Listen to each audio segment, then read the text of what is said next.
itu kan isinya nih, atom, molekul sama ion itu kan isinya itu teori-teori atom ya. Sebentar, biar nggak lama-lama. Isinya itu teori atom itu kayak ada Democritus, Robert Boyle, Antonia Lavoisier, itu kan bisa dibilang hafalan ya. Dan di UTS tahun lalu itu nggak ada nih, kayak gini nggak ada. Paling juga perhitungan-perhitungannya. Nah, nanti kalau aku saranin itu sekarang kita ini nggak perlu dibahas. Nanti kan teman-teman udah dapat PPT-nya kan. Nah, PPT-nya itu teman-teman apa namanya dibaca aja materi-materi yang hafalan kayak gini. Nah, nanti sekarang kita bahasnya yang lebih ke perhitungan. Oke? Karena ini kan juga mengulang dari materi SMA ya. Teman-teman kan pasti ya diajarin sedikit juga langsung ingat lah ya kalau misalnya di SMA-nya paham mengenai kimia itu. Oke, juga ini kan materi-materinya nggak semua yang ada di SMA, maksudnya paling cuma sebagian besar kayak gitu. Oke, kalau gitu kita mulai aja ya, mulai dari apa nomor atom, nomor massa, dan isotop. Jadi gini, sebentar.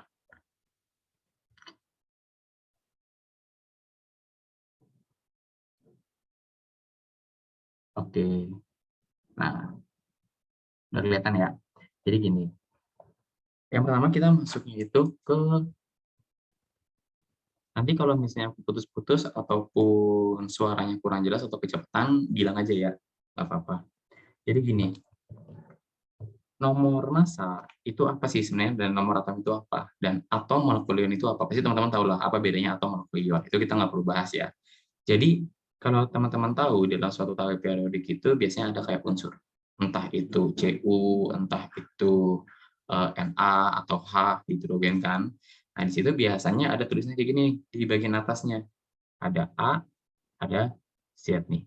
A ini sebagai apa? A ini itu adalah sebagai nomor massa, ya. A ini sebagai nomor massa. Berikutnya kalau Z ini itu adalah sebagai nomor atom atau proton disebutnya ya. Jadi kalau teman-teman ditanya berapa protonnya, teman-teman nggak usah bingung. Udah pasti si yang di bagian bawah ini adalah proton. Nah, lalu bagaimana Mas cara menentukan nomor massa ataupun nomor atom ini? Nah, itu ada rumusnya masing-masing. Jadi kalau misalnya nomor massa, ya, nomor massa, nah nomor massa ini itu adalah proton ditambah neutron. Oke, ini kita bahas kilas saja ya, karena kan teman-teman pasti udah pelajari dulu waktu SMA. Nanti kita bahas yang mendalam itu yang bisa dibilang yang ribet kayak stoikiometri ataupun larutan dalam gas solusi dan kayak gitu. Berikutnya ada yang namanya neutron. Nah, neutron ini adalah nomor massa, oke, dikurangi dengan proton. Nah, terus setelah teman-teman tahu nomor massa, neutron itu biasanya teman-teman ditanya mengenai elektron, ya. Elektron itu rumusnya adalah proton dikurangi dengan muatan, ya. Proton dikurangi dengan muatan. Nah, di sini ini disebut dengan nomor massa, nomor atom, neutron, elektron. Nah, lalu berikutnya, kalau teman-teman tahu, pasti teman-teman apa itu ion. Nah, ion itu dibagi menjadi dua nih. Ya. Ion itu dibagi menjadi dua. Ada apa? Ya, pastinya ada ion positif, ada ion negatif. Itu pasti teman-teman udah pada di luar kepala ya. Nah, ion, apa bedanya ion positif atau ionnya negatif? Pada saat kapan ion itu bermuatan positif, pada saat kapan ion itu bermuatan negatif. Jadi, ion itu bermuatan positif, ya, pada saat dia nilai elektronnya itu, oke, pada saat dia nilai elektronnya itu lebih kecil dibandingkan nilai protonnya. Oke, paham sampai sini? Nah, kalau pada saat kapan ion itu bermuatan negatif, itu pada saat elektronnya itu lebih besar kebalikannya dibandingkan dengan protonnya. Nah, lalu kalau gitu, kalau misalnya ada seperti ini nih, dia kan disebutnya dengan muatan ya. Jadi dia itu muatan positif atau negatif. Nah, inilah yang nantinya akan untuk mencari nilai elektron. Seperti itu. Nah, lalu di ion, molekul, dan atom ini biasanya ada hubungan-hubungannya nih. Maksudnya hubungan itu gimana? Teman-teman pasti ingat nggak sih? kayak gini. Ada namanya isotop, ya kan? Di SMA, isotop, isoton, dan isobar. Oke. Nah, terus apa bedanya ketiga ini? Kalau aku biasanya itu melihatnya itu dari belakangnya. Kalau isotop, belakangnya P kan? Isotop artinya apa? Protonnya sama. Kayak gitu aja. Sebentar ya.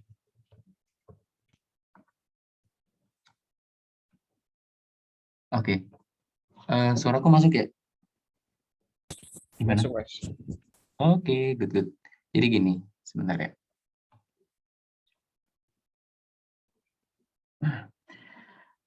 Gimana tadi cara menentukan dia itu perbedaan antara isotop, isoton dengan isobar. Jadi kalau teman-teman lihat nih, isotop itu kan belakangnya P. Kalau aku cara hafalnya gitu. Jadi kalau P itu artinya apa?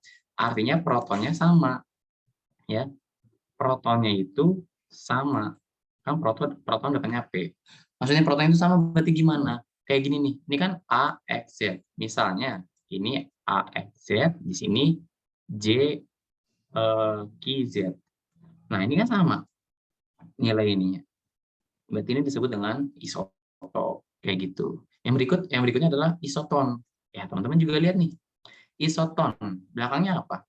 Belakangnya N. N itu berarti neutron. Neutron depannya kan N kan? Ya udah, tulis di sini neutronnya sama. Ini proton sama ya. Proton sama, neutronnya sama. Nah, kalau neutronnya sama, ya udah berarti yang mana? Teman-teman harus cari nih. Nomor massa dikurangin proton. Kayak gitu. Protonnya dapat dari mana? Ya, proton itu yang bawah sini. Oke? Nanti kalau ditanya lagi, kalau misalnya protonnya nggak ada, ya pasti teman-teman otak-atik lagi di sini. Misalnya kalau proton nggak ada, berarti nomor massa diketahui. Neutron diketahui. Oke? Nah, kita lanjut sekarang. Kalau isobar. Nah, kalau isobar ini agak beda nih. Teman-teman jangan bilang lihat dari R-nya. Tapi teman-teman, apa? Kalau isobar. Kalau isobar itu adalah nomor massanya itu sama. Ya. Nomor massa, berarti yang nomor massa yang atas. Nomor massanya sama. Berarti otomatis nanti kalau ini, misalnya di atas 20, berarti yang sampingnya juga unsur yang sama itu 20. Kayak gitu.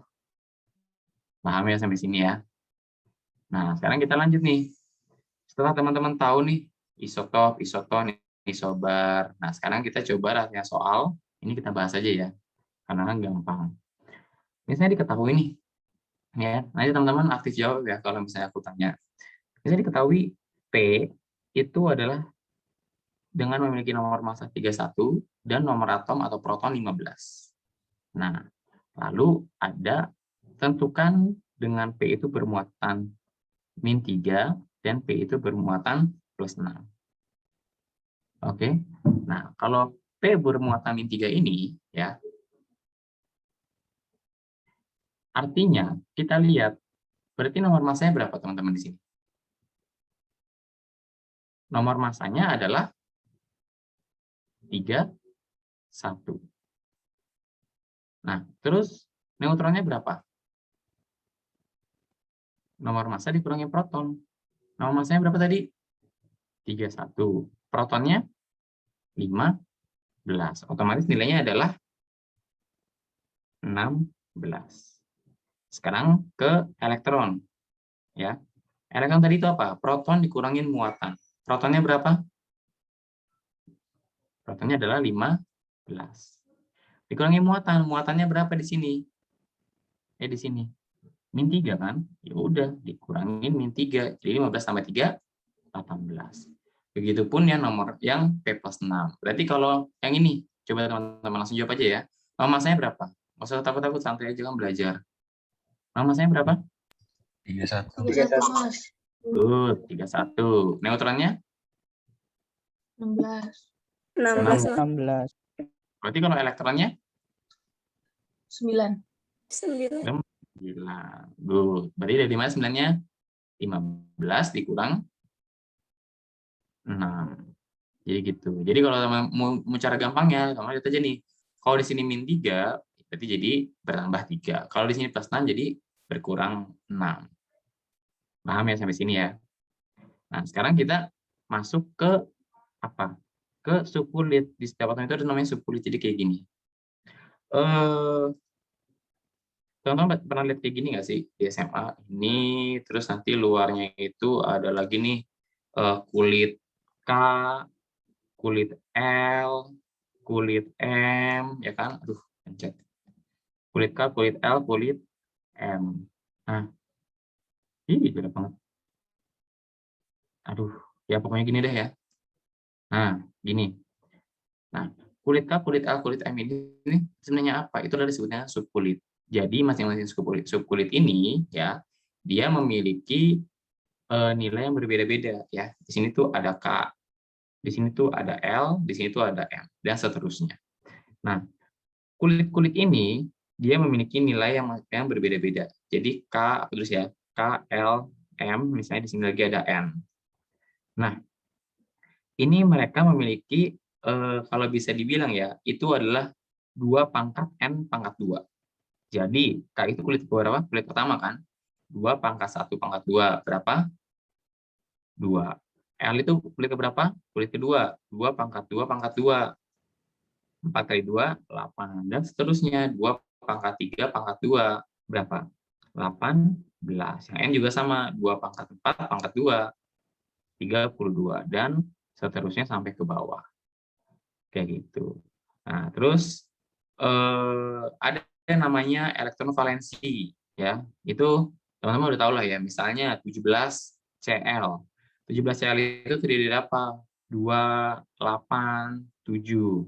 Kok bisa, Mas? Tiba-tiba 287 enggak? Kenapa nggak langsung aja 2, 5, 10? Ya nggak boleh. Teman-teman lihat nih. Kulit pertama maksimal berapa? 2. Kulit kedua maksimal 8. Kulit ketiga maksimal 18. Jadi boleh nggak kalau misalnya 5, 2, 10? Nggak boleh, karena kulit pertama maksimalnya 2. Terus kenapa nggak gini aja, Mas? Nggak 1, ini kan 8 ya, 1, 6, 10. 1, 6, 10. Sedangkan di sini kan semuanya nggak mencapai maksimal kan? Nggak boleh juga. Jadi kalau teman-teman kalau mengerjakan kayak gini, selalu teman-teman keluarin dulu kulit maksimalnya nilainya. Di sini kan kulit pertama 2, keluarin 2, 8. Baru sisanya untuk mencapai nilai 17. Kayak gitu.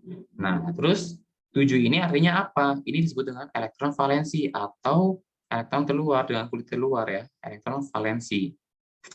Dia itu artinya dia memiliki apa? Dia disebut dengan golongan 7A. Nah, itu teman-teman pelajarin kembali ya, karena nggak mungkin aku jelasin sedetail-detailnya, nanti waktunya nggak cukup. Kayak gitu. Paham ya? Terus ada namanya cara ujian. Kalau aku bilangnya cara ujian kayak gini nih, 1S, 2S, 3S, 4S, SPDF deh pokoknya ya, SPDF. Kayak gini. Nah, itu nanti teman-teman pelajarin lagi ya. Kalau di UTS sih kemarin nggak masuk ya, ini kan apa namanya, masih awal banget. Oke? Nah, sekarang biar nggak kelamaan, kita masuk nih ke materi yang kedua, yaitu stoikiometri. Ya. Nah, di stoikiometri ini agak banyak. Ini di screenshot dulu boleh, kalau misalnya nggak dicatat tadi. Ya.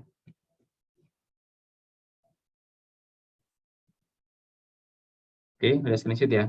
Nanti sekarang masuk kita ke materi yang kedua. Nanti coba aku kasih ke Mbak Himpunan untuk catatan lengkapnya ada, aku catatan dari SMA, nanti aku scanin, itu lengkap. Bisa teman-teman pelajarin ya, karena kan kalau dari dosen biasanya dibacain PPT ya, atau katanya kebanyakan asinkron ya, kalau kimia. Oke, sekarang kita masuk yang kedua nih, perhitungan kimia.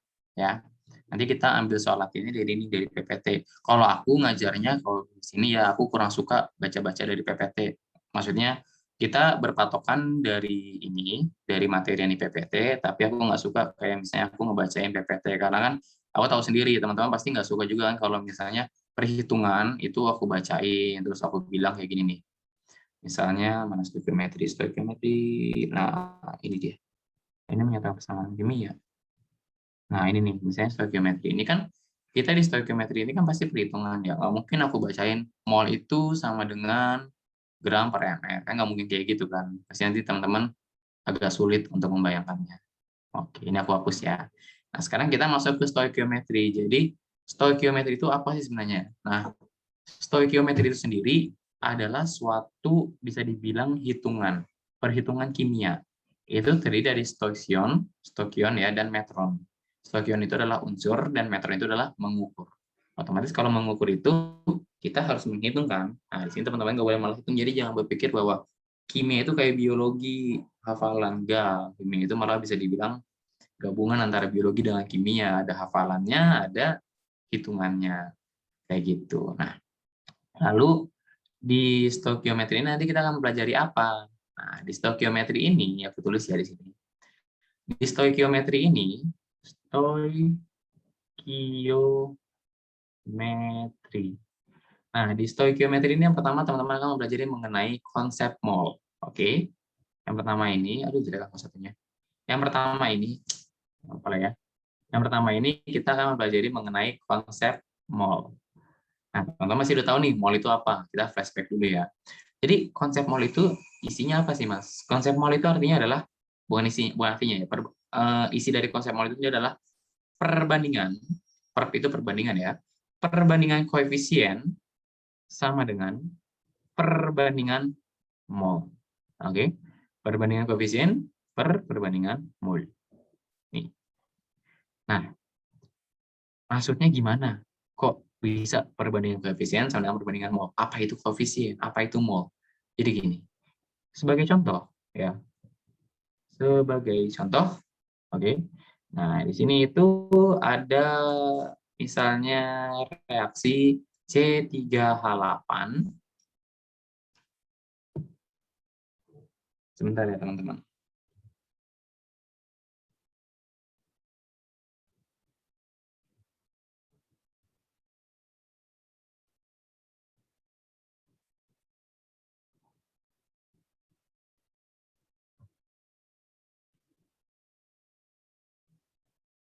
Nah, misalnya di sini itu ada C3H8 ya.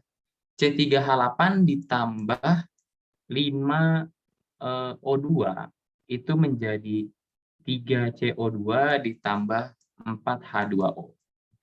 Nah, di sini diketahui nilai mol dari C3H8, oke, itu sebesar 5. Nah, maka teman-teman harus tentukan berapa nilai dari 5O2, 3CO2, dan 4H2O. Gimana nih? Nah, teman-teman mengikuti ini nih, konsep perbandingan koefisien sama dengan perbandingan mol. Mana yang disebut dengan koefisien? Koefisien itu ini di depannya si unsur ini O2, di depannya CO2, di depannya H2O, di depannya siapa ini namanya nih? C3H8. Jadi kalau di depan C3H8 kosong ya, ini bukan koefisien 0, tapi koefisien adalah 1. Karena 1 dia nggak ditulis. Oke. Nah, terus gimana nih kita pakai konsep ini untuk mencari masing-masing mol yang ada di sini? Berarti misalnya kita mau cari nilai molnya O2. Nah, itu teman-teman carinya adalah dengan menggunakan koefisien O2 dibagi koefisien C3H8 dikali molnya si C3H8. Ini sebenarnya pakai logika juga bisa sih. Jadi gini. Mol 5 mol, aduh sorry. C3H8 itu memiliki 5 mol. Dia koefisiennya 1. Otomatis kalau koefisiennya 5 berapa, Dek? Otomatis kalau koefisiennya 3 berapa? 5 itu punya 1, berarti kalau punya 5 udah pasti berapa? Udah pasti 25, tinggal dikali aja. Itu kalau pakai logika. Kalau misalnya teman-teman terstruktur maunya pakai rumus ya begini. Berarti masukin nih, koefisien O2 berapa? Koefisien O2 ada 5. Koefisien C3H8 ada 1. Ya kan? Dikali mol C3H8. Mol C3H8 berapa tadi ini diketahui? 5. 5 dikali 5 sama dengan 25. Paham sampai sini teman-teman? Paham. Oke. Good. Nah, sekarang kita lanjut nih. Gimana kalau untuk yang CO2? Ya sama. Kalau misalnya kita pakai logika, 1 itu untuk 5. 5 itu untuk 1. Jadi kalau untuk 3, 5 kali 3 kan 15. 15, Mas. Oke. Nah, di sini juga berarti kalau mau CO2, kalau misalnya kita pakai rumus, langsung aja berarti koefisien CO2 3 per koefisien C3H8 1 kali 5 sama dengan 15. Sama kan? Dan untuk H2O juga begitu. Nah, sekarang teman-teman udah tahu nih, gimana cara mencari mol dengan menggunakan konsep mol, dengan menggunakan perbandingan koefisien dengan perbandingan mol. Lalu gimana caranya kalau misalnya nggak ada reaksi, jadi kan nggak ada koefisien, ya kan? Gimana cara mencari molnya? Nah, itu caranya dengan menggunakan rumus mol. Ya, mol itu tulisannya gini ya, lambangnya N ya, N kecil. Jadi kalau nanti di soal ada tulisan N kecil itu jangan nggak usah bingung. Mol itu adalah gram per mr. AR atau mr ya. AR itu molekul relatif, mr itu AR itu atom relatif, mr itu molekul relatif. Nah, jadi gram itu sebagai apa? Gram itu massa, ya. Sedang kalau tadi air itu massa atom relatif, mr itu massa molekul relatif. Seperti itu. Nah, contohnya gimana? Contohnya misalnya, ini aku tulis di sini ya. Misalnya itu tentukan mol dari 7,8 gram kalium ya, K, dengan AR-nya si K itu adalah 39. Berarti molnya kalium itu apa? 7,8 dibagi 39. 0,2 mol. Oke, gampang lah ya, orang mol doang kan, orang pasti juga tahu. Nah, sekarang di molnya ini ya, di mol ini itu ada namanya bilangan Avogadro. Coba ini coba bisa di SS dulu ya. Oke, 1, 2, 3, nanti kan dikirim ya kayaknya recordnya. Oke, sekarang fokus ya. Nah, sekarang kalau teman-teman udah tahu nih konsep mol, coba lihat di PPT-nya. Sebentar. Nah, di sini ada yang namanya mana nih? Sebentar. Nah, di sini ada yang namanya bilangan Avogadro ya. Jadi ini masih massa molar ya. Jadi massa molar itu adalah massa 1 mol dari suatu senyawa ya. Massa molar itu adalah massa 1 mol dari suatu senyawa. Di mana ya molnya itu adalah banyaknya suatu zat yang mengandung entitas. Ini teman-teman nggak perlu bingung nih ya. Pokoknya konsepnya sama aja lah kayak SMA, cuman bahasanya doang aja diperribet gitu. Lalu di konsep mol ini kita juga mempelajari mengenai apa? Mengenai bilangan Avogadro. Di mana bilangan Avogadro ini nilainya adalah 1 mol sama dengan 6,022 kali 10 pangkat 23 partikel. Ya. Ada yang bilang 6,022, ada juga yang 0,02, sama aja. Bedanya belakang komanya aja. Ya, satunya adalah partikel. Lalu untuk apa sih Mas kita mengetahui bilangan Avogadro ini? Nah, jadi bilangan Avogadro ini sini ada. Jadi bilangan Avogadro ini, mana tadi? Oh nih. Jadi bilangan Avogadro ini nantinya fungsinya adalah untuk mencari apa? Untuk mencari jumlah ya, jumlah partikel, oke, atau jumlah molekul. Jadi jumlah partikel atau jumlah molekul ini dapat dirumuskan dengan menggunakan mol dikali bilangan Avogadro. Nah, dia kepake di sini nih. Mol dikali bilangan Avogadro. Atau biasanya teman-teman tulisnya gini. JP atau JM itu sama dengan mol dikali L. Bilangan Avogadro itu dilambangkan dengan L. Kayak gitu. Nah, misalnya contoh soal nih, gimana? Tentukan apa namanya tuh, ya? Tentukan jumlah partikel, berarti JP kan? Tentukan jumlah partikel dari yang pertama itu misalnya ada kalsium, ya. Kalsium dengan nilai molnya itu adalah 0,4. Tulis ya, 0,4 mol. Ya udah teman-teman tinggal masukin aja ke rumusnya, nggak perlu bingung. JP itu sama dengan 0,4 dikali bilangan Avogadro tadi berapa? 6,02 kali 10 pangkat 23. Nanti ketemu deh hasilnya. Oke, gampang gitu kok. Nah, terus sama kalau misalnya lain, pokoknya nanti pasti kalau bilangan Avogadro itu JP, JM, ya, itu nanti perkaliannya ya gini aja, mol dikali bilangan Avogadro. Oke, nah sekarang setelah teman-teman mengetahui konsep mol nih, udah nih, that's it. Konsep mol ini sampai sini aja udah kelar. Sekarang teman-teman memahami mengenai volume. Oke, mengenai volume. Teman-teman sudah tahu kan ya volume itu apa. Terus dulu nih. Yang kedua itu ada namanya volume. Volume. Nah, volume di sini itu ada beberapa keadaan. Yang pertama itu, yang A ya, itu adalah pada keadaan STP. STP itu apa, Mas? STP itu adalah pada keadaan standar. Nah, kapan di soal itu diketahui dia dalam keadaan STP atau standar? Jadi biasanya kalau di soal, tentukan volume bla bla bla bla dalam keadaan standar atau dalam keadaan STP. Ya udah, kalian pakai rumus ini.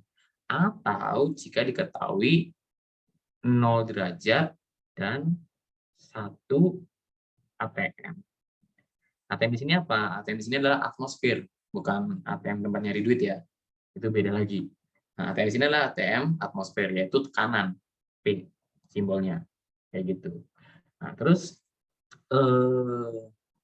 gimana rumusnya sendiri dari VSTP ini? VSTP ini rumusnya adalah, ya biasa ditulisnya gini nih. VSTP itu mol dikali 22,4. Ya. Nah, ini doang selesai. Terus yang kedua, ada pada keadaan apa? Pada keadaan gas ideal. Gas ideal. Nah, pada gas ideal ini sendiri, itu rumusnya adalah, ingat nggak teman-teman rumus ini nih? Di SMA ya. P kali V sama dengan nRT. Ingat kan? PV sama dengan N kali R kali T. Nah, sebentar. Nah, PV sama dengan nRT ini sebenarnya apa sih? Maksudnya keterangannya itu apa? P itu apa? V itu apa? N itu apa? P itu adalah tekanan, ya. Pressure, tekanan. V itu ya volume. Oke. N itu mol.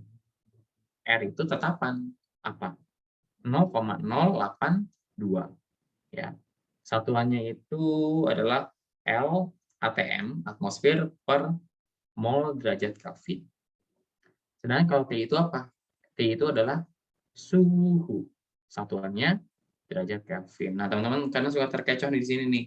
Nanti diketahui diketahui suhu sebesar 15 derajat Celcius. Wah, teman-teman udah main masukin aja nih ke sini nih.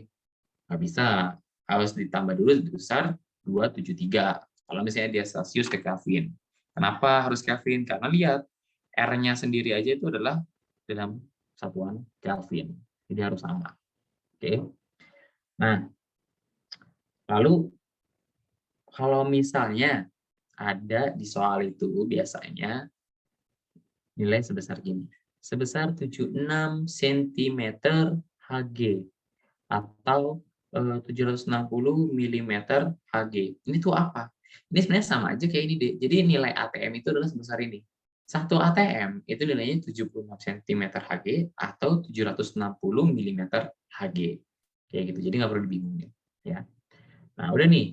STP, gas ideal. Yang kedua apa? Yang ketiga, itu ada 2 gas.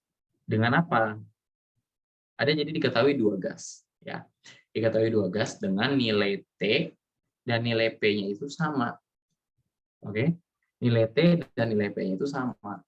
Nah, itu rumusnya adalah, rumusnya itu adalah N1 per N2 sama dengan V1 per V2. Nah, kalau teman-teman bingung, aduh banyak banget rumusnya ya, tadi N kali 22,4, PV NRT, sekarang ini. Ini sebenarnya adalah, kalau teman-teman cermati ya, ini adalah, perhitungan dari PV NRT. Kenapa? Oke, kita buktikan ya. Misalnya nih, diketahui ada gas 1, P1 kali V1 sama dengan N1 dikali R1 dikali T1 dibagi P2 dikali V2 sama dengan N2 dikali R2 dikali T2. Nah, ya udah, bilang apa? T sama P-nya sama kan kuncinya, kata kuncinya. T dan P-nya sama. T-nya dicoret, P-nya dicoret. Bisa ada lagi bisa dicoret? Ada. R. R kan sama, 0,082. Ya udah tinggal coret. Coret. Sisanya apa? V1 per V2 sama dengan N1 per N2. Sama kan? Nilainya kan? Kayak gitu. Ini buat teman-teman yang off cam nggak tidur kan ya? Tapi capek-capek aku ngejelasin, teman-teman tidur kan? Aman, Mas. Aman. Good. Oke. Jadi lanjut ya. Udah nih. ada 2 gas, ya, ada 2 gas, gas ideal, STP. Sekarang aku mau nanya, misalnya ditanya nih, ya, contoh, ya, misal ditanya tentukan, ya, ini soal nomor 1 ya, tentukan volume gas ini pada keadaan STP. Maksudnya gas ini tuh gas yang di bawah ini ya, soalnya ada. Yang A itu 0,5 mol CO2 ya. Yang B itu 4 gram gas SO3 ya, dengan ARS-nya itu sama dengan 32 dan O-nya itu sama dengan 16. Nah, di sini teman-teman pakai rumus yang mana dicoba? Jawab. Siapa aja boleh. A, B, atau C?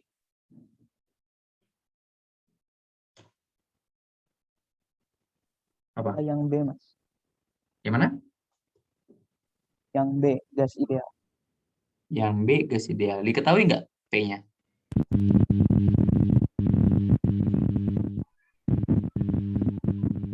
Gimana Putri? Suaranya. Bunyi itunya kali, earphone-nya kayaknya rusak. Coba, kalau yang B, P-nya diketahui nggak? Enggak, Mas. Enggak kan? Berarti gimana nih, pakai yang mana? Pakai yang A, Mas. Pakai yang A. Pakai yang A. Langsung aja lihat tadi teman-teman yang di atas nih. Nih, di atas ini apa nih? Pada keadaan STP kan tadi dibilangnya. Ya udah, nggak usah ribet-ribet, langsung aja pakai ini. N dikali 22,4. Berarti yang A ini gimana? Masukin aja. 0,5 dikali 22,4. Berapa tuh nilainya? 0,5 kali 22,4. 11,2. Nah, 11,2 ya. 11,2. 11,2 atau 1,12?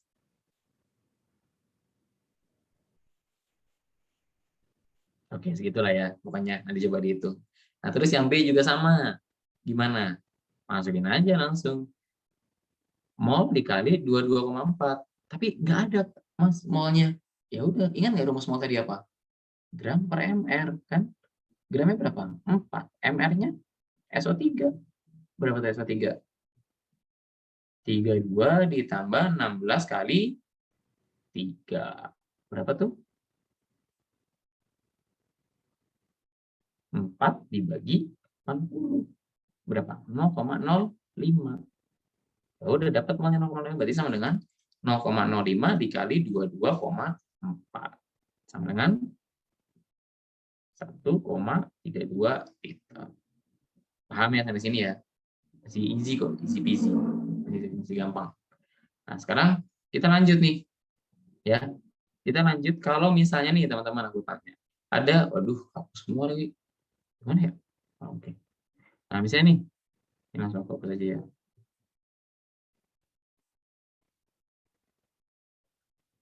Nah, misalnya ada kayak gini nih. Sebentar.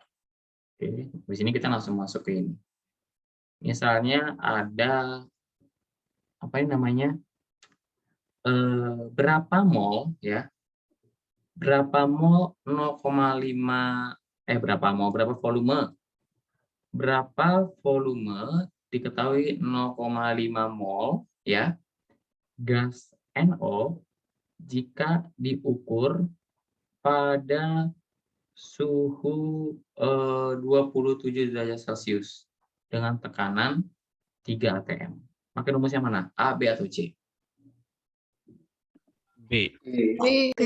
Kan langsung ketahuan kan, apa namanya, molnya diketahui, suhunya diketahui, P-nya diketahui 3 atm. Jadi pakai yang itu, yang apa namanya, yang B. Nggak usah kita hitung ya, biar buru saya baru 2 materi nih.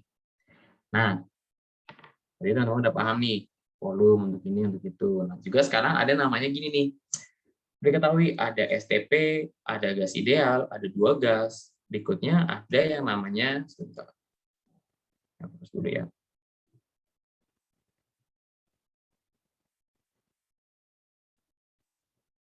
Tunggu, sampai sini yang mau tanya nggak?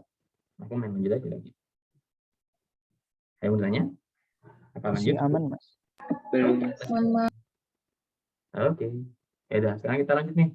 Tadi ada STP, gas ideal, ada 2 gas, terus ada apa lagi? Ada yang namanya jika diketahui ya, bila ada massa zat. Oke. Bila ada massa zat. Ada 2, berarti kalau ada massa zat, ada yang nggak punya massa zat. Di sini bila tidak ada massa zat. Kalau ada massa zat, gimana rumusnya? Langsung aja.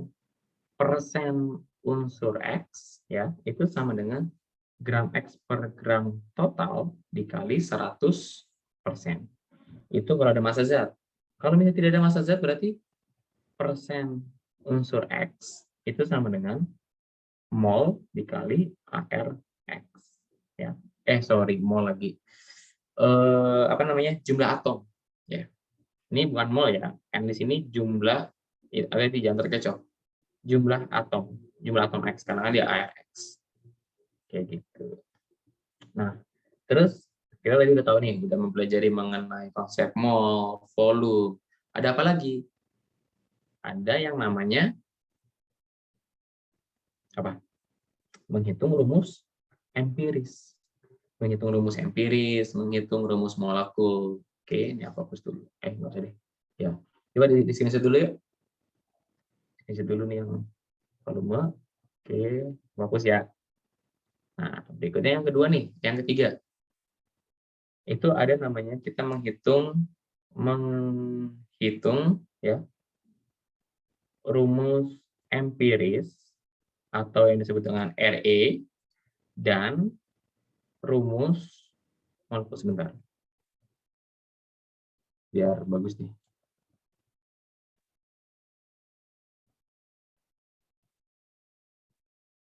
Menghitung rumus empiris dan rumus molekul. Jadi gini, rumus empiris ya yang pertama.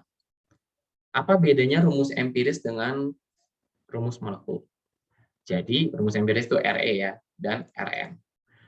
Rumus empiris itu adalah rumus sederhana, teman-teman. Ya, rumus sederhana. Sedangkan kalau rumus molekul itu adalah rumus yang sebenarnya. Oke, rumus yang sebenarnya.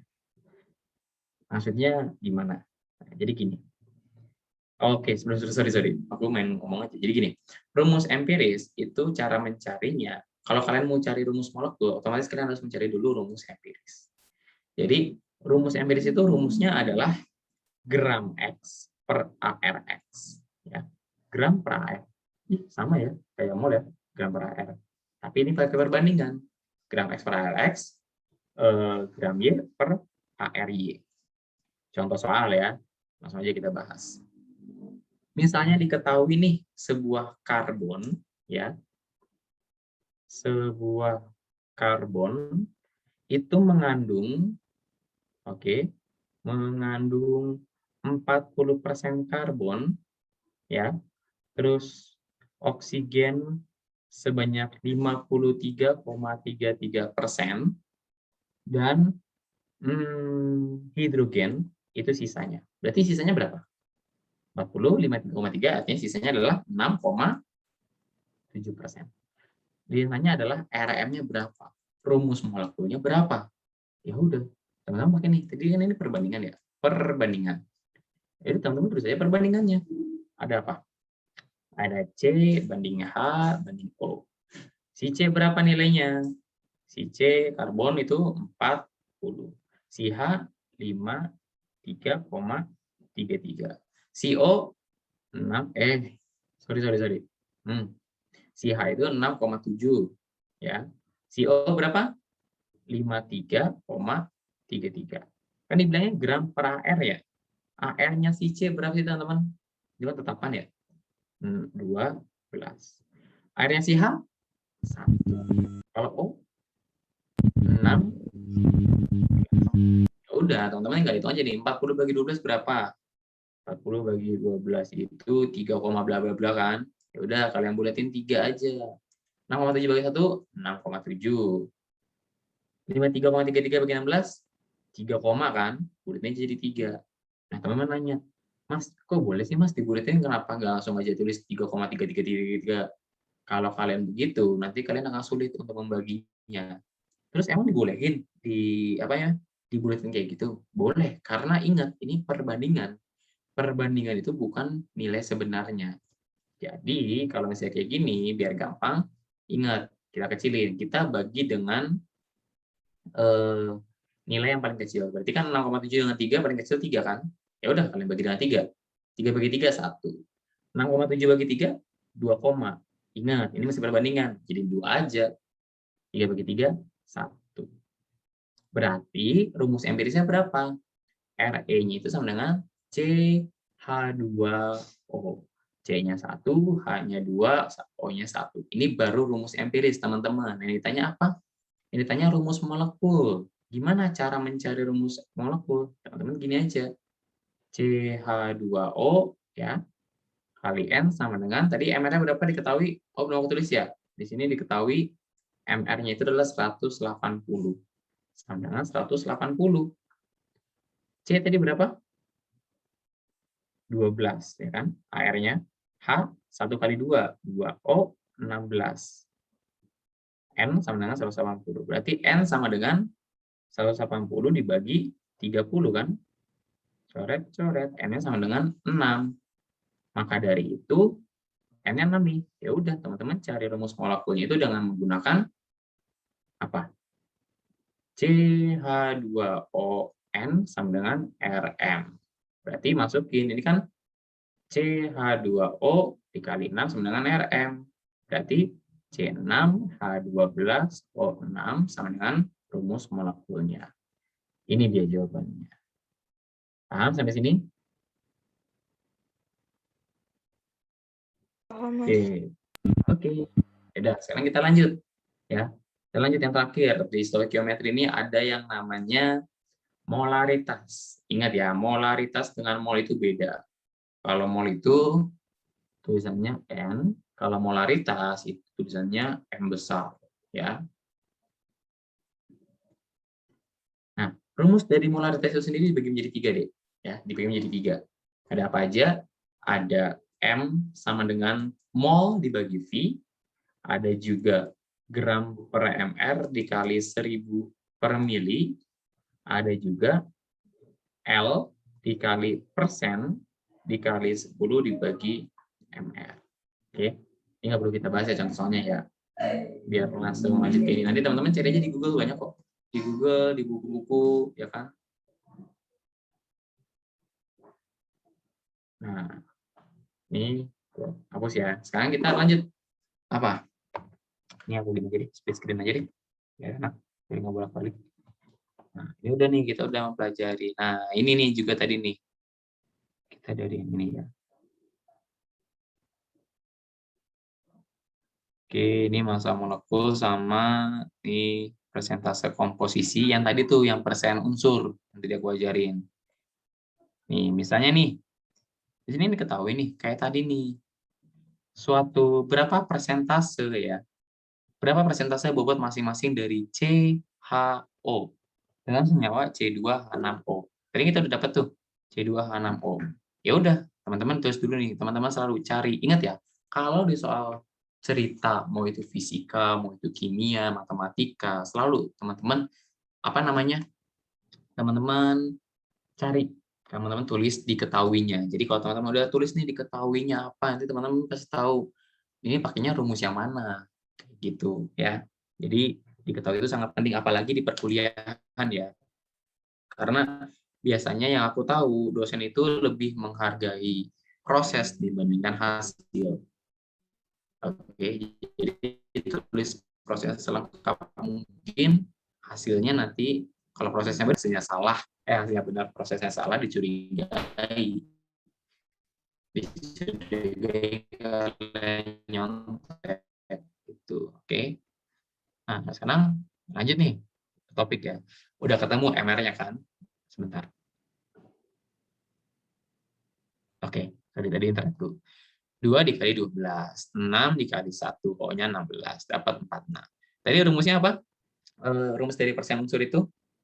Persen unsur sama dengan AR berapa? Per MR, ya.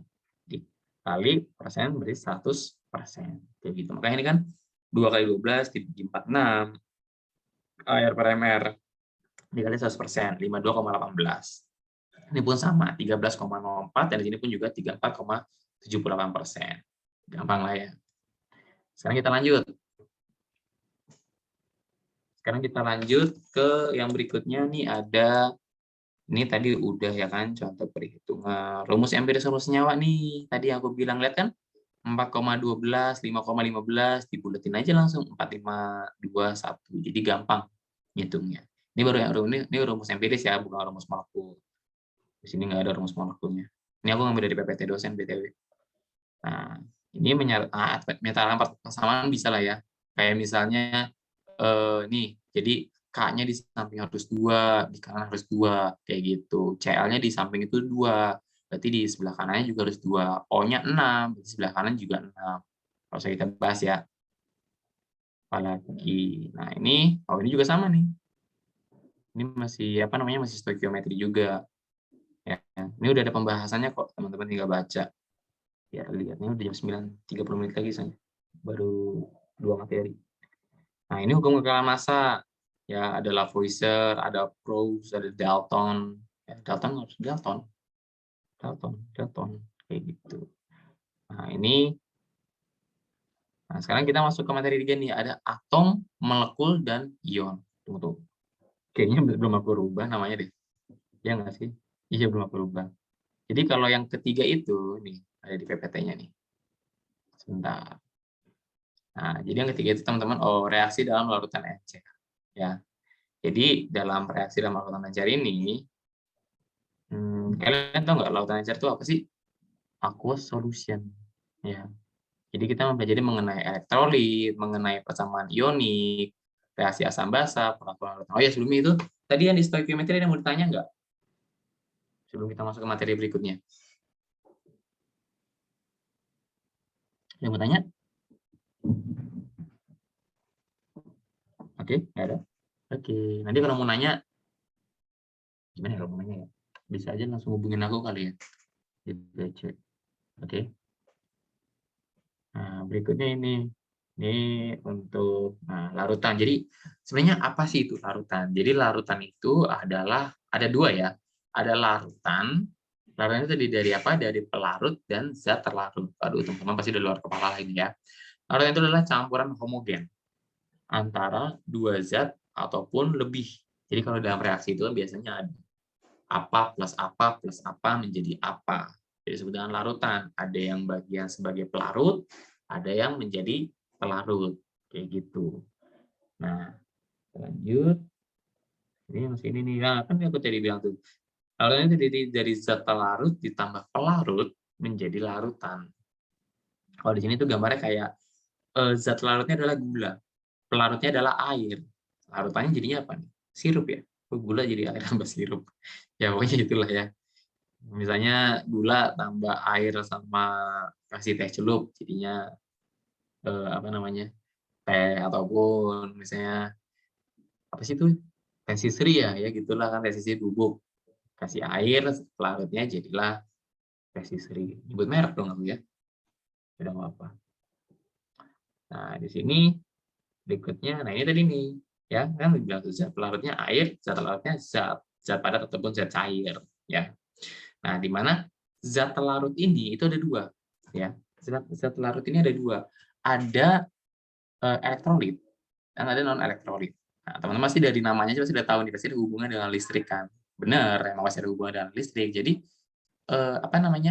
elektrolit itu yang dapat menghantarkan listrik, sedangkan kalau non elektrolit itu yang tidak dapat menghantarkan listrik ataupun lemah ya dalam menghantarkannya.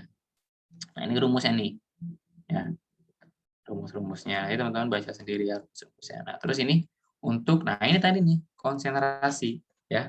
Sebentar.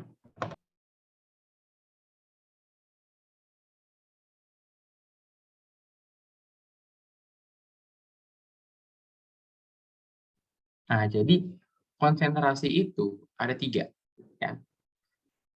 Ada kalian mencari jumlah zat larut, yaitu liter dikali molar, yang tadi kita pelajarin tuh. Makanya tadi kan aku bilang, molaritas, stoikiometri itu nanti sebagai dasar perhitungan. Jadi sampai kalian nanti, kalau kalian SMA, udah pernah SMA kan, masih tahu teman-teman nih, kelas 11 belajar stoikiometri, wah ternyata dipakai terus tuh sampai kelas 12 kan, sampai SBM dipakai. Kayak gitu. Nah, terus ada juga namanya pengenceran larutan. V1 kali M1, V2 dikali M2. Kayak gitu. Nah, sekarang ini juga sama. Kalau ini M campuran ya. V1 M1 tambah V2 M2 dibagi V1 tambah V2. V itu apa? Volume. M itu apa? Molar. Ya, bukan massa. Oke. Nah, sekarang kita lanjut nih. Kita langsung aja sini ya. Nah, ini tadi nih zat elektrolit ya. Terus ini juga nih elektrolit itu ada dua ya. Ada non elektrolit sama elektrolit. Elektrolit itu dibagi jadi dua lagi. Ada elektrolit kuat, ada elektrolit lemah. Maksudnya gimana ya? Namanya juga kuat sama lemah.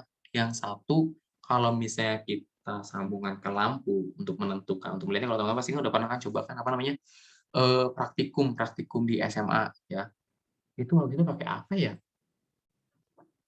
Pakai itu loh yang paku-paku itu dimasukin ke dalam ini nih, ke dalam gelas kimia itu dimasukin. Nah, kalau misalnya nyala lampunya terang, kuat, berarti elektrolit kuat. Kalau lampunya redup atau agak sedikit-sedikit, bukan remang-remang ya, remang-remang itu remang-remang itu apa dia? Ya gitulah pokoknya. Jadi dia tuh redup lampunya, ya dia elektrolit lemah. Sedangkan kalau lampunya mati, ya dia berarti non elektrolit. Kayak gitu. Ingatnya ini aja sih kalau dulu pertama-tama ingatnya elektrolit, elektronik. Ya udah berarti hubungannya sama listrik gitulah ya. Nah, terus elektrolit kuat tuh. Apa-apa aja sih termasuk elektrolit kuat. Jadi bentar. Nah, apa-apa aja termasuk elektrolit kuat. Jadi elektrolit kuat itu nih. Elektrolit kuat itu yang termasuk elektrolit itu ada asam kuat. Teman-teman sudah belajar nih asam, basa kuat. Terus garam ini bilang hampir semua ya, berarti nggak semua garam. Terus reaksinya berkesudahan. Maksudnya gimana reaksi berkesudahan? Jadi itu adalah reaksi yang berlangsung sempurna yang arahnya itu ke kanan. Kan kalau dalam suatu reaksi itu kan ada yang sebelah kiri dan sebelah kanan. Ya, ada ada produk ya, dan pembuatnya. Gitu. Terus dia dianggap 100% terdisosiasi. Jadi maksudnya terdisosiasi ini itu adalah penguraian yang menjadinya kation dan anion. Ya, itu. Lalu itu kalau elektrolit kuat. Nah, kalau misalnya elektrolit lemah gimana? Jadi kalau elektrolit lemah ya kebalikannya. Kalau tadi dibilangnya asam kuat, basa kuat, berarti selain asam kuat, basa kuat apa? Kalau apa sih namanya itu kebalikannya? Kebalikannya adalah asam kuat, basa lemah. Asam lemah, basa lemah. Kayak gitu ya. Terus garam yang tergolong elektrolit lemah adalah grama merkuri. Ya, gula mendut. Nah, terus kalau reaksinya itu kesetimbangan, jadi elektrolit hanya terionisasi sebagian. Itu nanti pasti nyala lampunya mati. Lampunya mati. Kayak gitu. Oke. Ya, ini apa namanya? Cuman sebagai materi aja ya. Nah, berikutnya, ini nih tadi nih. Contoh-contoh senyawanya. Ya, elektrolit kuat, lemah, non elektrolit. Nah, ini biasanya nih teman nih. Kalau misalnya dia elektrolit kuat, dia memiliki nilai alfanya adalah 1. Ya, nilai alfanya adalah 1. Sedangkan kalau misalnya dia elektrolit lemah, nilai alfanya itu antara 0 hingga 1. Dan kalau misalnya non elektrolit, alfanya itu 0. Oke. Nah, ini larutan yang khas dari senyawa. Nah, ini coba aku ada sih ini di bawahnya ada hitungan contoh. Ya nggak sih? Oh, thank you. Tapi teman-teman, itu masih belum ini. PPT yang ini belum lengkap, nanti aku gabungin sama PPT dosen. Nih, buat yang ini ya. Yang ini itu biar teman-teman paham, aku coba tunjukin materi yang sebentar. Ini stoikiometri. Aku di semester 2. Kimia industri, aduh. Ya, kimia industri. Nah, ini dia. Nah, ini dia. Kalau dulu aku namanya reaksi dalam aqueous solution. Ya. Reaksi dalam. Kelihatan ya? Nggak kecil kan? Jelas? Jelas, Mas. Oke, jadi oke, good. Jadi gini, ini ada contoh soalnya di bawah deh.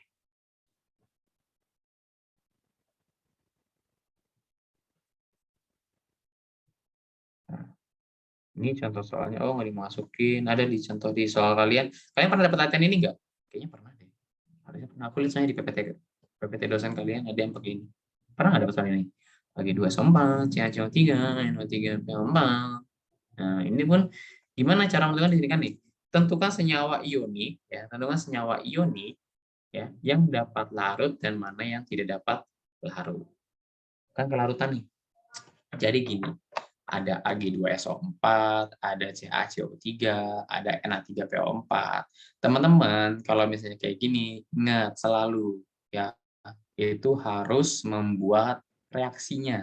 Kalau teman-teman nggak buat reaksinya, ya susah. Maka itu kan kalau misalnya di kimia itu teman-teman harus bisa nih buat reaksi. Karena pengalaman aku ngajar bimbel ya, itu ada teman-teman yang apa namanya, karena online gini ya SMA ya, dia dari kelas 10 tuh masuknya online. Dia nggak paham cara buat larutan, nggak paham cara buat reaksi.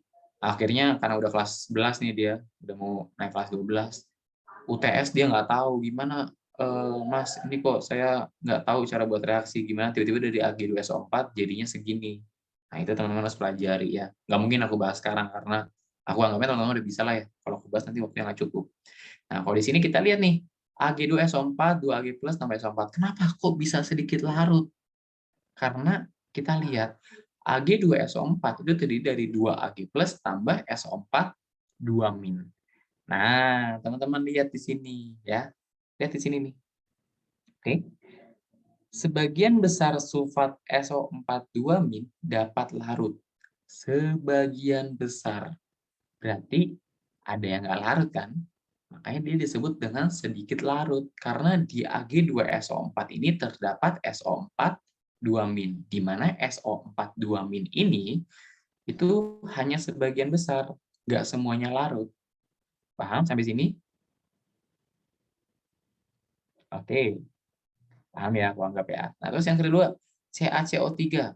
CaCO3 itu jadinya apa? Ca2 plus tambah CO3 2-. Dia tidak larut. Kenapa tidak larut? Teman-teman lihat nih.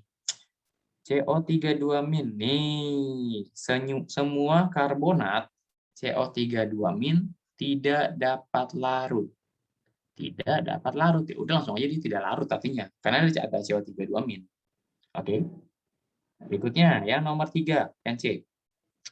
Na3PO4 dapat larut. Kenapa? Lihat lagi.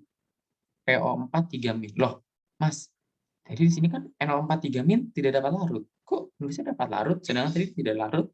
Kita lihat lagi. Jangan langsung gitu. Kita lihat lagi nih. Depannya ada apa? 3Na+. 3Na+ ini termasuk apa? Termasuk golongan 1.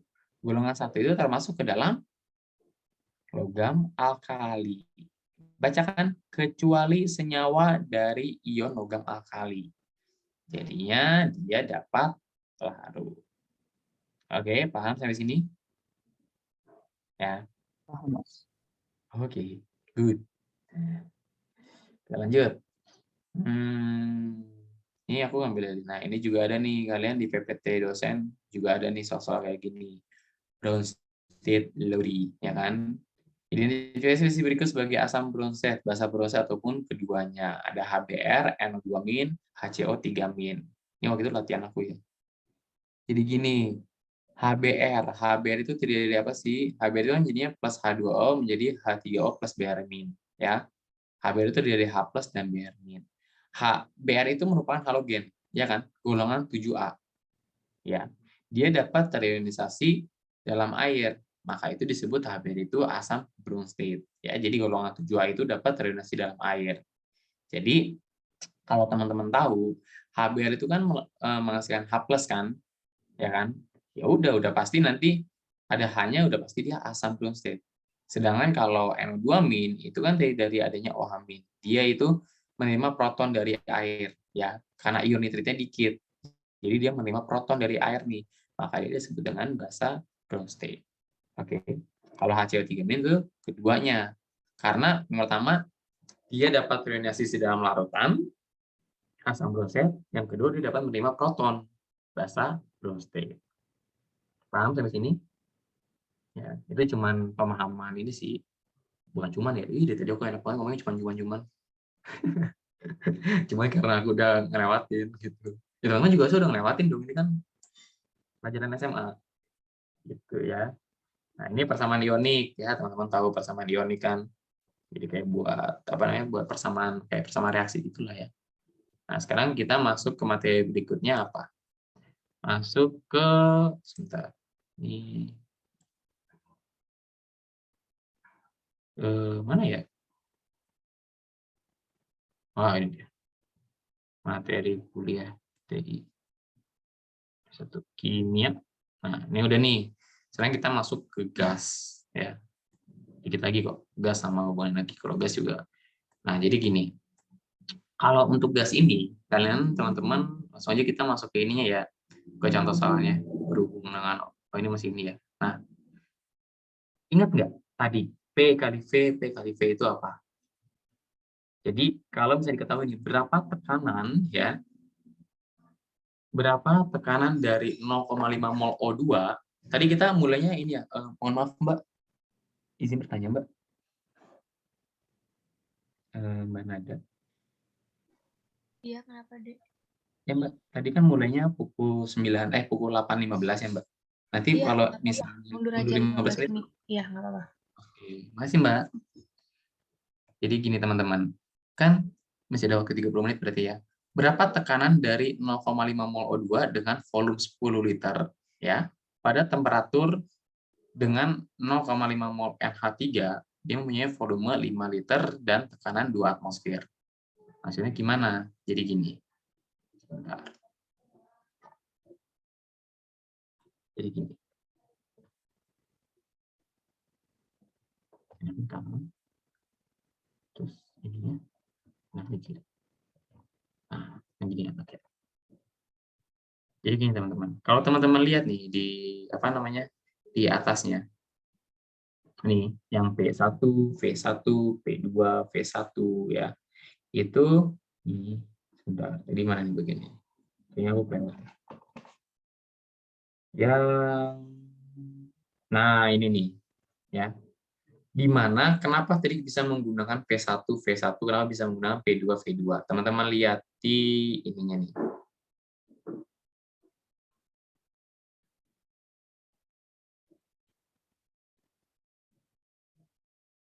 Nanti ya.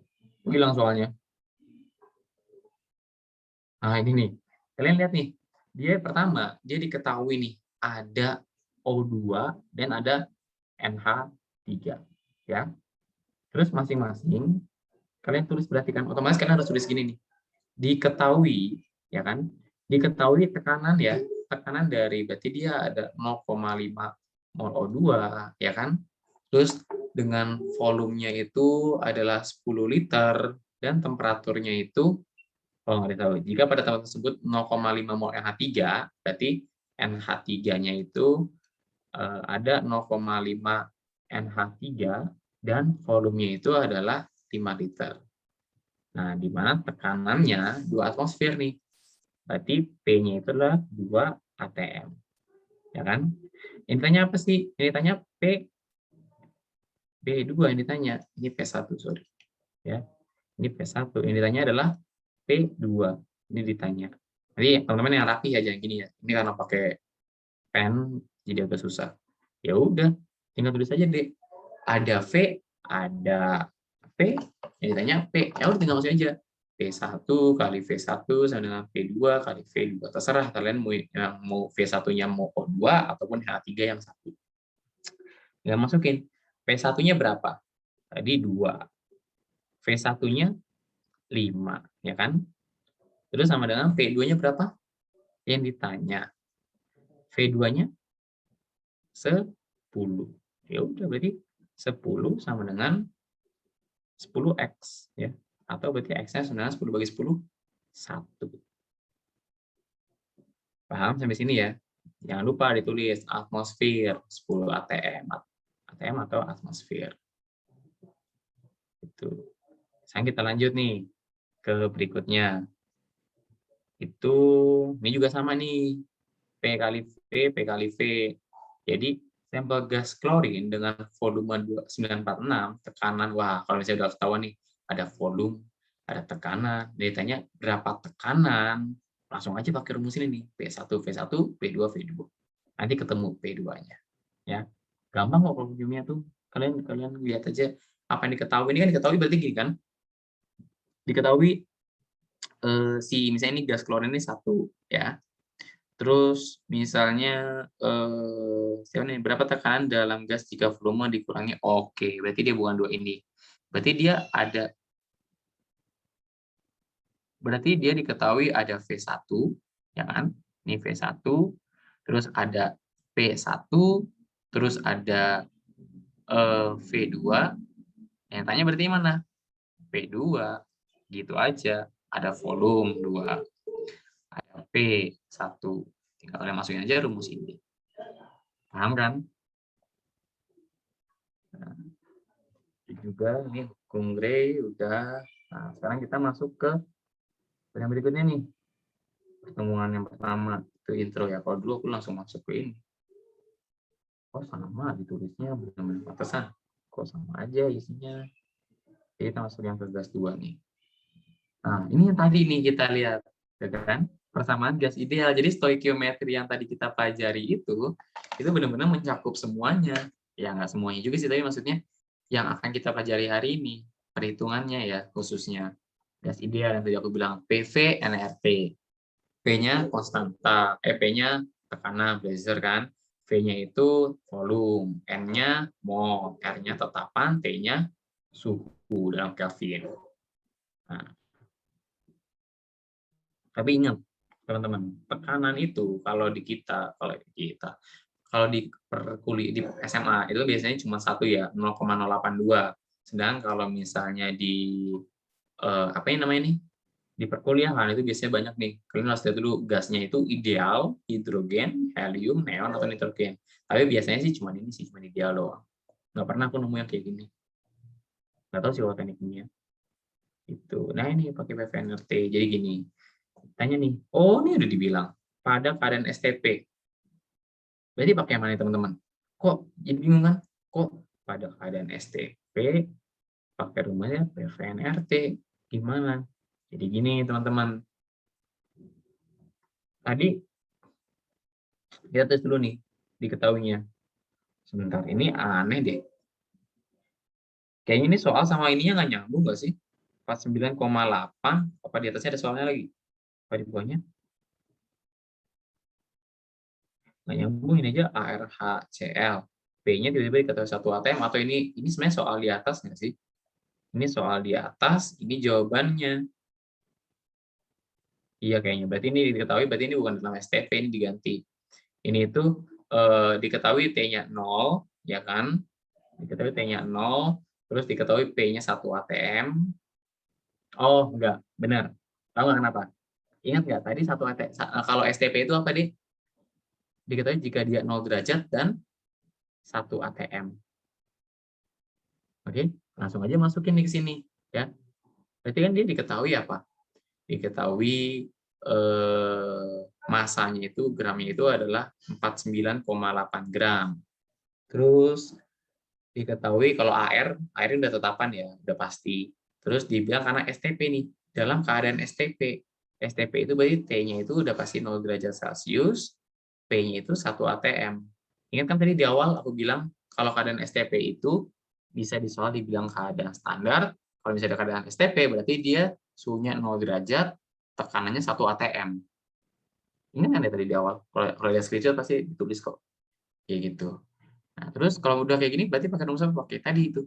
PV, karena ditanya volume kan. PV sama dengan N kali R kali T. T-nya berapa? 1. V-nya yang dicari. N-nya berapa? N-nya berapa? Diketahui nih gram. Ya kan? Rumusnya apa?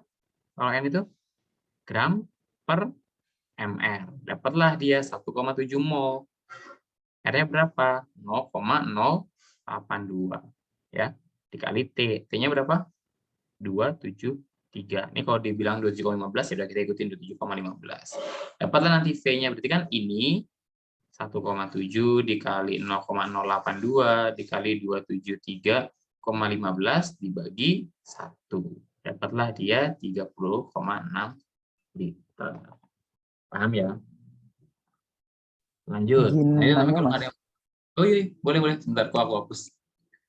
Nah, Bedanya STP yang sebelumnya sama yang ini apa ya? Kan di awal tadi ada juga itu Mas dijelaskan. oke, Nah, jadi gini. Bedanya STP yang tadi, yang awal itu misalnya teman-teman ya. Teman-teman itu langsung diketahui molnya. Ya, langsung diketahui. Nilai molnya segini-segini, terus tentukan nilai volume dalam keadaan STP. Ya udah, langsung aja teman-teman pakai masukin mol dikali 2,4, nggak perlu ribet-ribet pakai PVNRT. Oke. Nah, sedangkan kalau di sini itu kan diketahui dalam bentuk gram. Dan ini kan kita materinya lagi materi gas ideal. Maka itu kita carinya menggunakan ini. Oke, paham? baik Mas, terima kasih. Oke, thank you. Dari siapa? Ahmad Nasrul. Nasrullah atau Nasrullah? Enggak ya? Nasrullah bisa, Nasrul juga bisa Mas. Oh, Nasrullah. Oke. Thank you, Ahmad. Nah, ada yang mau tanya lagi, teman-teman?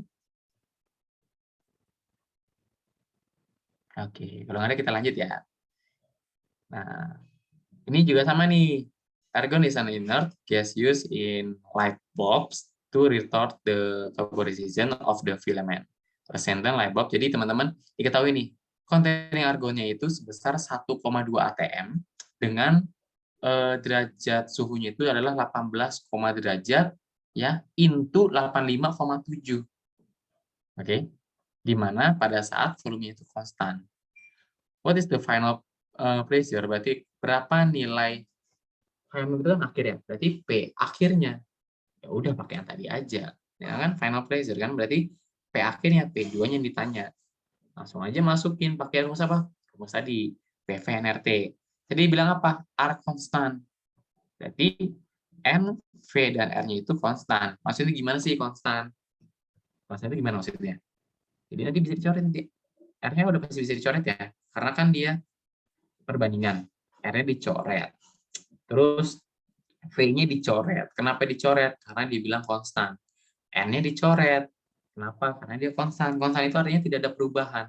Jadi yang tadinya P1 kali V1 sama dengan N1 kali R1 kali T1 ini perbandingan ya. P2 kali V2 sama dengan N2 dikali R2 kali T2. Dibilang konstan nih. Duh, kok berubah? Dibilang konstan nih. Ya udah, apa yang konstan? N-nya, R-nya, apalagi V-nya. Jadilah tinggal P1, T1, P2, T2. P1, T1, P2, T2. Paham ya? Tinggal kalian masukin. Yang tanya apa? P2. Ya udah masukin.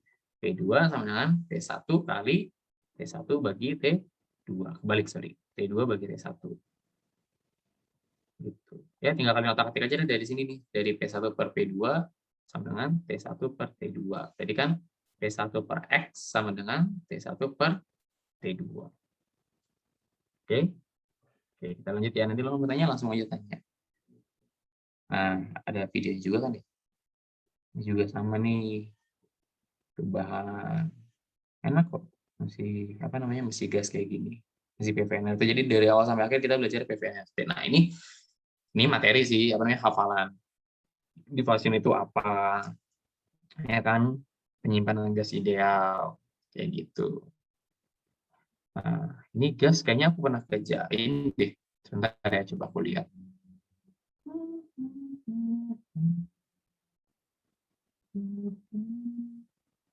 Kimia.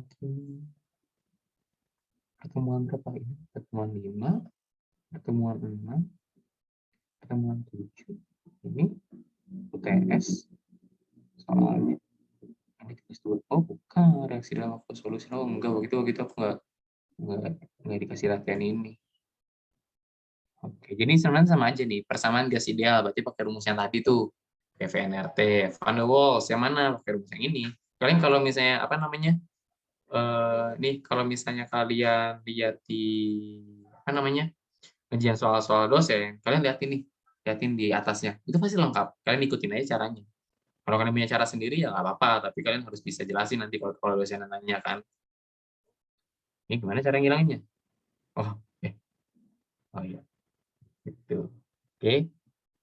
Ini juga sama. Tekanan uap air pada suhu. Nah, ditanya nih, P lagi, pakai lagi yang tadi tuh, PVNRT. Tinggal masukin aja nilainya. Ada T-nya kan, terus ada tekanan atmosfernya ada 2. 76 sama ini. Yang ditanyakan tekanan uap air. Nah, ini kayak ini lucu. Gitu. Terus apa lagi nih? Bawahnya juga sama sih. Sebentar. Ini juga sama, gas part 2. Ya, hilang tuh. Oh, ini tadi part 2 ya? Oh iya, ini part 2 kedua. Sama sih. Terus apa lagi? Pokoknya kalau teman-teman enaknya mata kuliah umum tuh ya itu udah dipelajari di SMA. Ini. Oh, energi. Oh iya, energi. Ini berarti apa namanya? Reaksi entalpi. Jadi ini sekilas ya, teman-teman. Teman-teman tahu nggak entalpi itu apa sih? Entalpi itu apa? Kalian tahu perubahan entalpi itu waktu SMA tuh masih ada 15 menit lagi kita.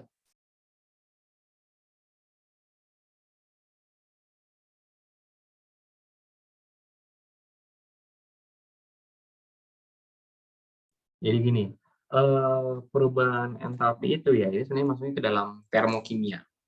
Ya, teman-teman ingat ini nggak sih exo, endo, exotherm, endotherm. Nah, jadi exotherm, endotherm itu ini aku ini aja ya. Nah, jadi exotherm, endotherm itu kapan dia disebut exo, kapan dia disebut endo. Jadi untuk exo atau endo itu, yang pertama kita misalnya ini bahas mengenai termokimia ya. Jadi exo itu ya, exo itu pada saat delta H-nya itu nilainya adalah negatif. Sedangkan kalau endo itu pada saat delta H-nya itu positif. Oke. Nah, kalau exo berarti suhunya ya, suhu lingkungannya itu suhu lingkungannya itu naik. Ya.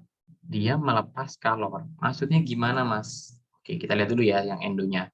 Kalau endo berarti kebalikannya, suhu lingkungannya turun, dia menerima atau menyerap kalor, ya.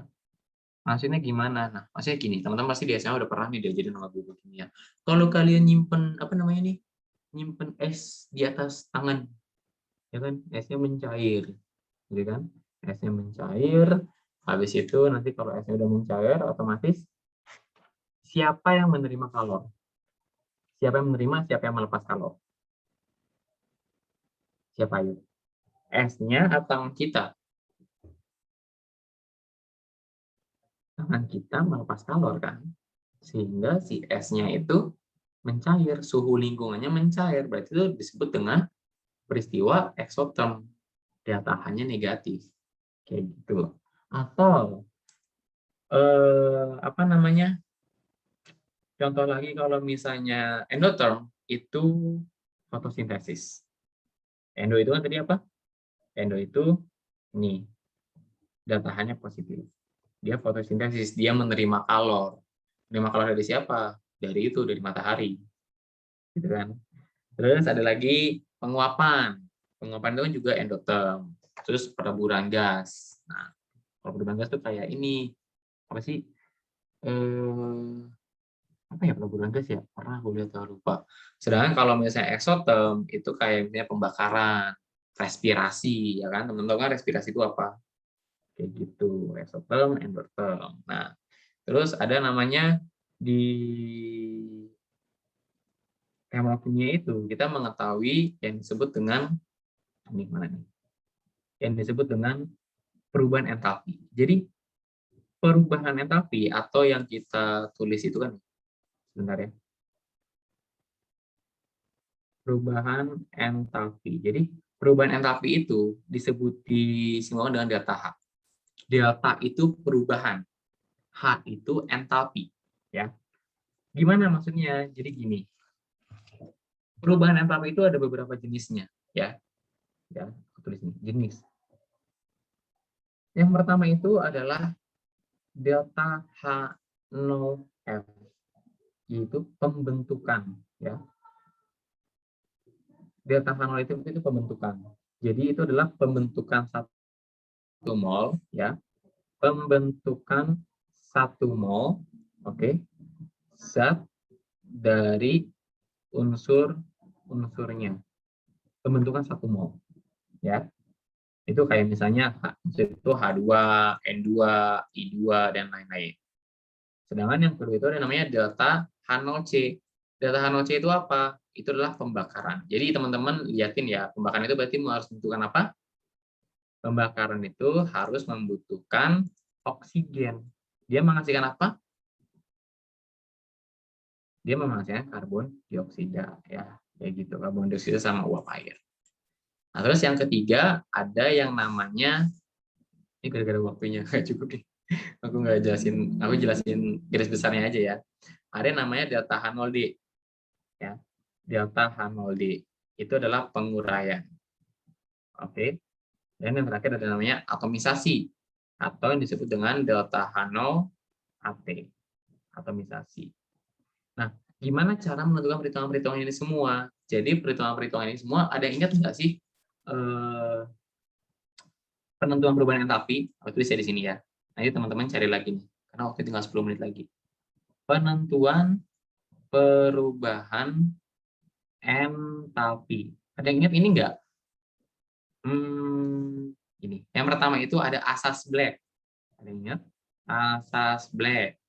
Terus yang kedua ada namanya hukum Hess. Ya kan? Hukum Hess. Yang ketiga ada namanya delta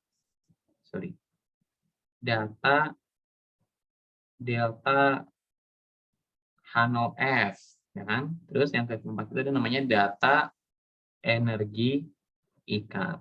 Nah, kapan kita menggunakan asas Black, kapan kita hukum Hess, kapan data H0F? Biasanya kalau aku nih, kalau ngajar ini nih, itu aku kasih contoh soal nih, misalnya ada 10 contoh soal. Dilihat dari soalnya, ini pakai apa, Dik? Asas Black, hukum Hess, atau data H0F? Gampang ngebedainnya. Kalau asas Black itu gini, dia Q serap, ya, sama dengan Q lepas. Pakai rumus delta H kali N sama dengan MC delta T, macet ya, ingat ya, ini di fisika ada. MC delta T ditambah C besar kali delta T. Ya. MC delta T kali C besar kali T. M-nya itu apa? M-nya massa, C-nya itu massa jenis, delta T-nya perubahan suhu ya. Massa jenis. C itu kalori jenis. C besarnya kapasitas kalorimeter, delta T-nya suhu, perubahan suhu. Jadi kalau teman-teman ada kayak gini nih, diketahui massa, diketahui C kecil, ya sudah langsung pakai asas Black. Kalau hukum Hess, aduh ini agak panjang sih kalau hukum Hess ini. Jadi, atau nanti aku kirim ya perubahan entapi ini. Jadi kalau hukum Hess itu kayak gini, ingat ya sih teman-teman, kayak dibalik itu berarti delta H-nya dijadiin min gitu. Misalnya kayak gini nih, ini yang hukum Hess ya. Diketahui ada 2S tambah 3O2 menjadi 2SO3 dengan delta H-nya itu min 600. Terus yang kedua itu 2H2O ditambah 2H2 bukan ditambah deng, menjadi 2H2 ditambah O2. Delta H-nya itu sama dengan 400. Berikutnya H2SO4 menjadi H2 ditambah S ditambah 2O2. Delta H-nya itu sama dengan 500. Nah, ditanya nih di soalnya. Tentukan SO3 tambah H2O menjadi H2SO4. Ini tanya nih delta H-nya berapa? Ya udah teman-teman tinggal lihat nih. Lihat. SO3 di sebelah mana teman-teman? Di sebelah kiri kan? Yang ini di soal di sebelah kanan. Berarti mau nggak mau dia dibalikan. Jadi gini. SO3 ya menjadi apa? Lihat. Di sini dimintanya koefisiennya 1. Di sini koefisiennya 2. Otomatis yang di sini semuanya harus dibagi jadi 2. Berarti SO3 ini dibagi jadi 2. S ditambah dibagi 2. 3/2 O2 delta H-nya dibagi 2. 600 bagi 2. Ya. 600 bagi 2. Kok minnya hilang, Kak? Minnya hilang, Mas. Kok minnya hilang, Mas? Kenapa? Karena apa namanya nih? Kan dibalik. Yang tadinya di sebelah kanan, ya kan? Di kanan dia jadi di mana? Jadi di kiri. Begitupun yang bawahnya. Kita lihat H2O.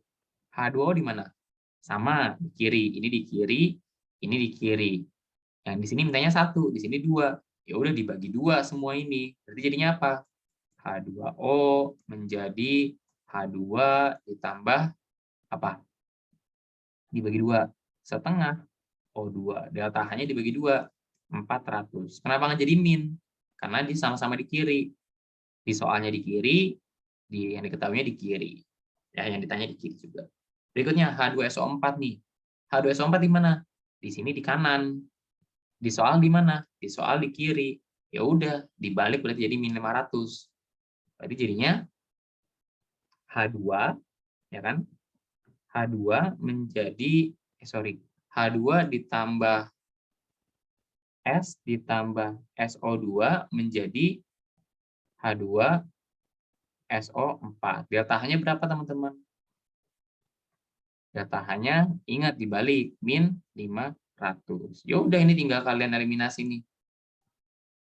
Bukan eliminasi sih, tinggal kalian jumlah. Ingat, yang boleh dicoret itu hanya yang berbeda ruas, ya. Berarti yang berbeda ruas di mana nih, teman-teman? Kita lihat ya. H2 nggak sih? H2 beda ruas. Boleh dicoret kan? Yang satu di kiri, satu di sebelah kanan panah ya. Kiri kanan panah lihatnya. Terus S-nya sama nggak? Bisa dicoret nih. S. Ya kan? Terus 2O2. Nih, ini kan 2O2 nih. Setengah O2 dicoret dengan 3/2 O2 dengan 2O2. Ini 2 ya. Nah, berarti tinggal sisa apa? Benar, tinggal SO3 ditambah H2O menjadi H2SO4. Ini yang ini nih. SO3 tambah H2O karena dalam satu sebelah kiri ya, sebelah kiri panah berarti ditambah terus menjadi H2SO4. Jadi delta-nya berapa? Udah sama dengan ini kan 300 ya. 300 tambah 400 kurang 500. Ketemu delta-nya sama dengan 0. Paham sampai sini? Sorry, ini bagi 2, ini 200 berarti.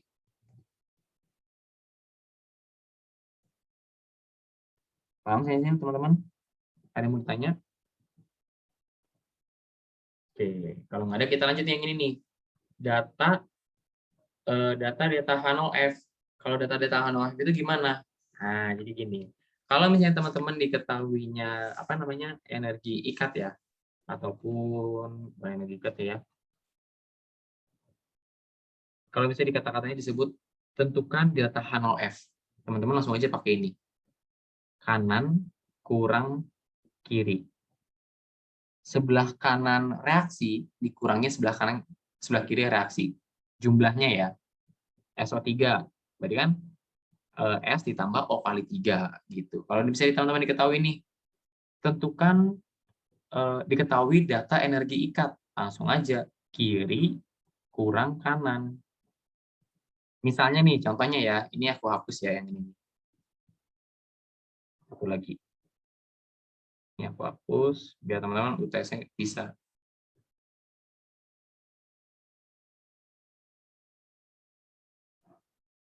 Nah, di sini, misalnya itu contohnya C3H8, ya, ditambah 5O2 menjadi 3CO2 ditambah 4H2O. Ya. Tentukan delta HRX, delta H reaksi, R reaksi, pembakaran C3H8. Jadi kalau ini apa nih? Pakai kanan kurang kiri atau kiri kurang kanan? Nggak diketahui kan data energi ikat kan? Nggak ada kata-kata data energi ikat. Ya udah langsung aja kanan kurang kiri. Kanan kurang kiri. Di mana diketahui ya delta HF-nya ya. Delta HFC3H8 itu sama dengan min 500 ya. CO2 diketahui min 400 dan H2O itu diketahui min 300. Langsung aja teman-teman masukin di sini nih. Min 500. 5O2 kan? 5O2 nggak ada di sini kan? 0 aja. 3CO2 ada. 3 dikali min 400. Terus ini apa nih? H2O. Ini H2O ya. H2O min 300. Di sini 4H2O berarti 4 dikali min 300. Tinggal kalian jumlahin. Tadi aku bilang apa? Kanan kurang kiri. Ya udah. 3 kali min 400 min 1200 ditambah min 1200 ya kan? Dikurang kanan kurang kiri. Min 500. Min 2400 ditambah 500 sama dengan min 1900. Paham sampai sini?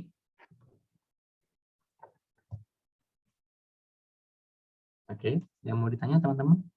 Udah satu, udah terakhir materi sih. Pas 945. Nanya Mas, Oke. jadi kan Mas sebelumnya tuh saya itu ada dapat soal Mas dari dosen. Di soalnya itu ada ditanyakan kalor reaksi sama kalor pelarutan, itu bedanya apa? Oke. Kan tadi aku udah bilang. Kalor, coba kamu, tadi kan aku bilang, larut, kan tadi larut kan ya? Kalau pelarut atau kalau larutan? Kalor pelarutan. Oh, kalau pelarutan ya. Jadi gini.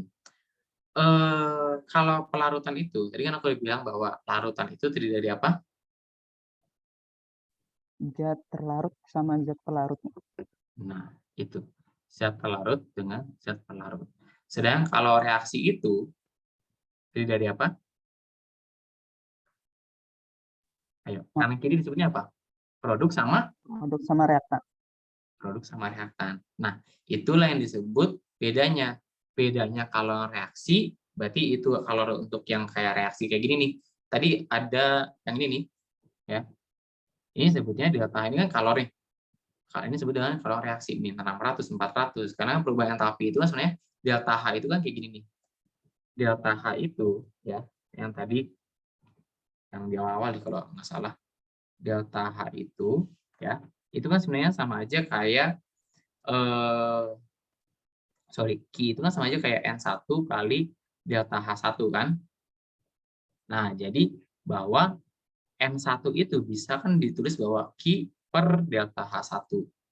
Nah, jadi otomatis kalau si delta H, maksudnya si kalor reaksi tadi, berarti kalor punyanya si reaksi. Sedangkan kalau pelarut, berarti itu kalor yang punyanya si zat pelarut dan zat terlarut. Kayak gitu. Ya, itu cuma permainan kata-kata sih, sebenarnya aslinya sama aja kayak apa ya, kalor juga gitu. Oke. Masih banyak Mas. Oke, sama-sama. Kalau ada teman-teman yang lain ada yang mau ditanya?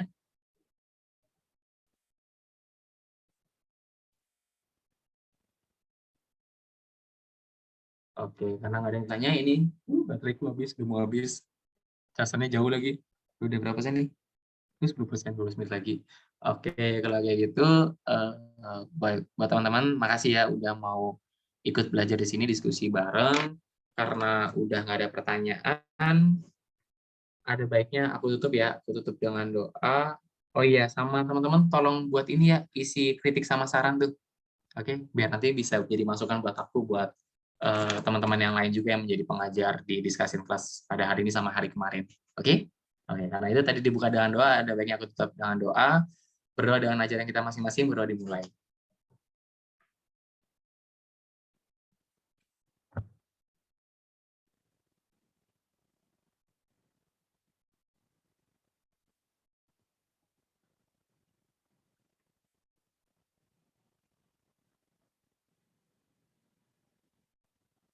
Oke, berdoa saya cukupkan. Baik, teman-teman jangan lupa semangat ya, besok UTS. UTS lakukan yang terbaik, masih online, jadi usahakan IP-nya bagus ya. Oke, karena kan online ini kesempatan dapat IP bagus nggak sih? Lebih besar. Oke, ya udah. Kalau gitu, makasih ya buat teman-teman. Untuk itu, selamat siang. Aku tutup. Kasih Mas.